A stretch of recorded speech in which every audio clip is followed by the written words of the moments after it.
Do you, because I presume you travel quite a lot, have you raw dogged on a flight? No, I haven't. I've heard about this. It's a big terrifying. thing. Terrifying to be with your thoughts for that long. Yeah, I can't really do it on a sort of 5-minute car. Yeah. Yes. I'm like, put the headphones in. Something's got to happen. Yeah, okay. So you don't have any tips? No. Don't do it. You don't need to do it. Life's too Enjoy short, it. right? There's art to be enjoyed. There's TV, films, music. Virgin Radio. Our next guest. He needs really very little introduction, has to be said. From Station 11, Don't Look Up to Tenet and Yesterday, he first charmed a generation of British audiences in EastEnders.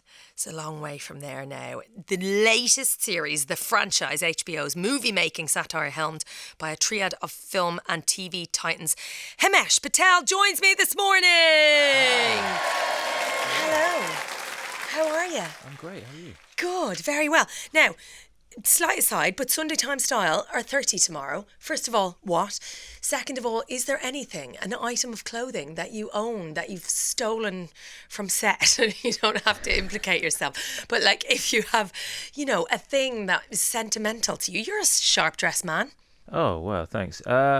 Sentimental. I mean, it's not something that I wear, but when I left EastEnders, my character wore glasses.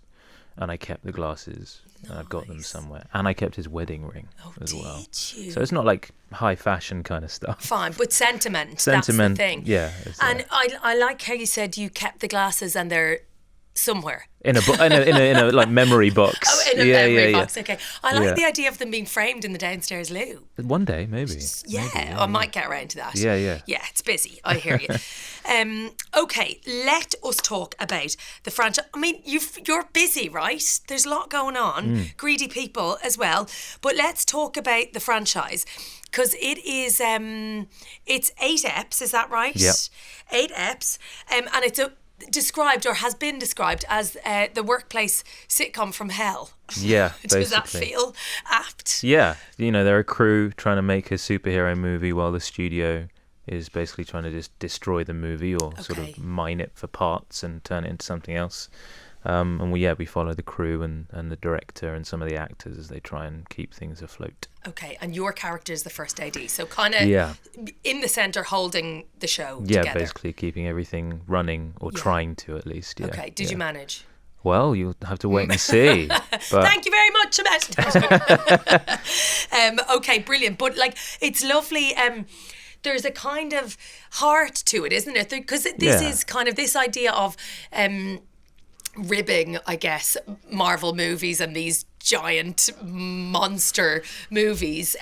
It's not new, but there's a warmth to this that it never tips into meanness or kind of low-hanging fruit, if you like. There's a kind of sense of really acknowledging all of the thousands of people that are involved in these big beasts that we often forget about. Yeah, and it's also what I loved about this and what made me want to be a part of it is that it really spotlights the crew, the people that we don't see who make everything that we watch, but especially these big movies. Yeah. You need these bodies on behind the camera to make things happen, to keep it running, and they don't get seen. That's kind of what they do, but to make something that really spotlights them, as I say, is really great. Well, and they're the difference between something that's great or not great, and often you can't really you don't know. It's a kind of flavour or an essence that you can't really articulate or pinpoint, but like the energy that those unseen people bring changes everything. Yeah, I think if they all are doing their best work and keeping everyone afloat, then it just affects everything in front of the camera and makes it the best it can possibly be. It's created by John Brown, who worked on Succession and was the showrunner on Veep, right? And there is a set. I mean, it's sharp. Like the characters aren't necessarily that likable, I would say. Not all of them are. No, yeah. I think what I love about those shows that you just mentioned and our show is the characters are complex. They're fully rounded, and so they're flawed. I'm always drawn to characters like that when I'm watching something, but also playing them, because it just feels like a more truthful person.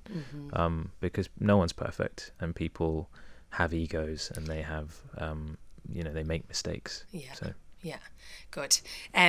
You have said that your 4 favourite films. Now, this might have been because it was a red carpet. Yeah, it was a moment. red carpet letterboxed ambush. Okay, yeah, fine. Yeah. So, do they feel truthful? I'm going to read them out here: Magnolia, Before Sunset, The Shining, which feels nice for the time of year, and After Hours. Yeah. I'd go with those. Yeah, Stand I'd by stick those. with those. Yeah. And are you? Because it felt like there was a moment in that video where you were quite forthright about your feelings about eating in the cinema.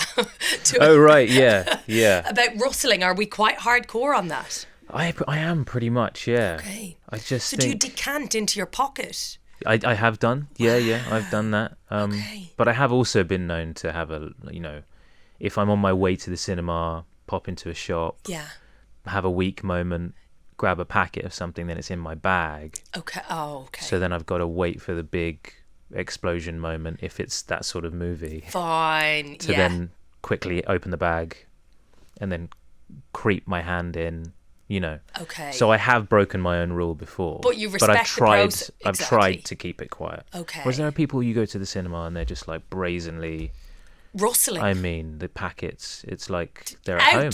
Yeah, I agree. Out. Get out of the cinema immediately.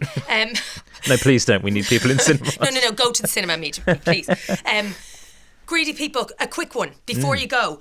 Tell us about it. It's you and Jordan, Joseph Gordon-Levitt. Yeah. What a pair. Yeah, and I got to work with Lily James again, and it's an amazing cast of actors, and it's a really fun thriller, basically, about this cop who's moved to a new town, and day one on the job goes very wrong, and it kind of escalates from there. But it was a fun one to do. Yeah, so. I bet. Before I let you go, because obviously, Eastenders to Hollywood, it's not, the normal necessarily.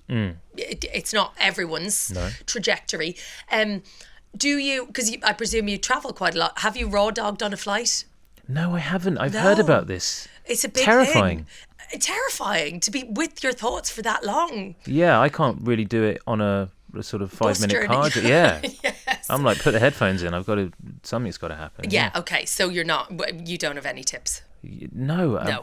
Don't do it. You don't need to do it. Life's too Enjoy short, it. right? There's art to be enjoyed. There's TV, films, music. Watch the films. Watch the shows. Ideally, please watch the franchise. Yeah. Please. Or greedy people. Merci beaucoup. Thank you so much. Have a gorgeous day. Thank you. Himesh Patel, everybody. I think I'd like another cheer. Do we have that? Yes, we do. Hang tight. I'm going to cheer you out just so you feel like there's loads of people here, even though it's just us. Wow. Thank you. Thanks, guys. Did that?